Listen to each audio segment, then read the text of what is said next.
ce mécanisme que nous proposons, il a deux avantages principaux. Payer correctement les producteurs et vous éviter de payer un prix dingue pour votre bouteille de lait puisque ça fait baisser le prix de la bouteille de lait. Bonjour à toutes et à tous, je vous retrouve à l'Assemblée nationale. Je suis juste à la sortie de l'hémicycle, comme vous voyez derrière moi, où nous sommes en train, dans notre niche parlementaire, de défendre un texte sur l'encadrement des marges.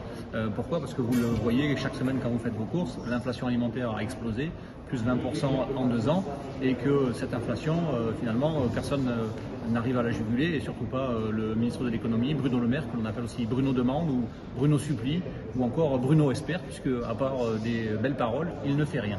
Donc cette inflation, elle n'est pas non plus un effet qui vient de nulle part, mais vraiment la question aujourd'hui des marges qui ont vraiment explosé dans l'industrie agroalimentaire, dans la distribution, et les surprofits qui en découlent. Juste pour vous fixer un petit peu les idées, les marges moyennes de l'industrie agroalimentaire en 2021 c'était 28%. Nous sommes en 2023, 2 ans après, les marges sont à 48%. Et donc ça vient de là, effectivement, cette question d'inflation et on sait aujourd'hui qui se fait de l'argent sur le dos de vos achats et de votre budget. Pour vous fixer un petit peu les idées, je voudrais prendre un exemple très concret, celui de la bouteille de lait. Plus 6% d'augmentation en 1 an, et puis une marge des industriels qui, elle, sur ces produits-là, a bondi de 32%.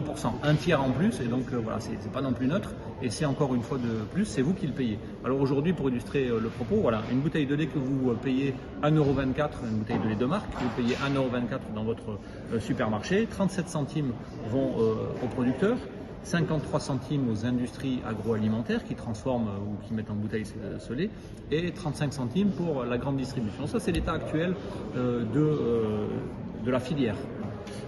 Et donc nous, ce que nous proposons aujourd'hui dans notre proposition de régulation des marges, c'est effectivement un nouveau mécanisme qui déjà est et c'est pas le moindre des bénéfices, permet de proposer une meilleure rémunération aux paysans, aux agriculteurs, puisque là on passe à 54 centimes sur la bouteille de lait qui leur revient.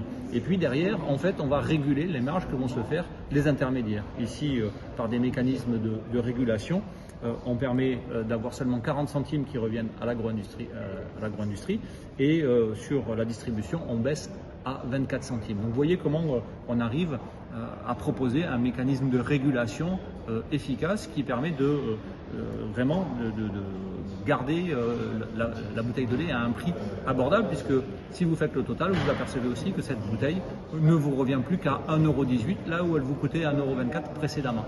Donc ce mécanisme que nous proposons, il a deux avantages principaux.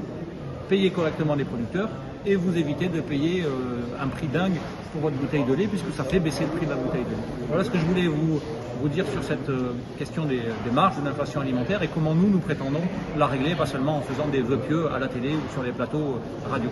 Voilà, en quelques mots, j'espère que j'étais assez clair. Défendez nos propositions, continuez à réclamer aussi à ce qu'il y ait de la transparence sur les prix et les marges. C'est en ce moment une pétition qui est lancée par des associations de consommateurs. Je vous invite à la soutenir. À très bientôt, portez-vous bien.